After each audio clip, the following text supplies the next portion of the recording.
Hey, if you're a pastor and you have 20 members, 50 members, 100, be thankful. And I'm sure those type of churches that's got the 10, 20, 30, 60 members, you're preaching the word and you're not going to entertain the people, because whatever you draw the people with, you're going to have to continue it. And then you're going to have to even stretch the boundaries on what you drew them on, because they'll get bored with that. So if you begin the ministry with insightful preaching, passionate preaching, revelational preaching, and exegetical preaching, hey man, you don't have to go very far, because the people are coming to gather around the word of God, as they did with Jesus, as the people did in the day of the time of Exodus. They gather around the roasted lamb. The roasted lamb spoke of Jesus' sacrifice and death on the cross. And that's why God said that lamb that the Egyptian, that the people of God ate in that land, it had to be roasted with fire. And that was symbolic of Jesus Christ, who took on the fire of God and the wrath of man.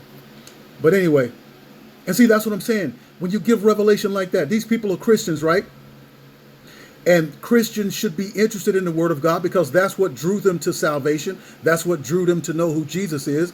And if your preaching comes with information on who Jesus is, hey man, you're going to excite the people, because good preaching helps the hearer and the listener fall deeper in love with Jesus. I forgot about this video. I wanted to touch it some time ago when it came out, at least 5 to 6 months ago, and I didn't get around to it. But I did a video on how the pastor from Kenya brought in a white Jesus off the street and hailed him as the Christ. And I mentioned this video and it reminded me of that. But this pastor enters in the church on a wire to explain the rapture and the coming of Christ. But check it out. And Jesus Christ comes again, and every eye will see him when he comes again. So here's our question for you this morning, brothers and sisters. The simple question is this right here. Are you ready? Are you ready? Very boring. For his return? Amen. He's stuck up there.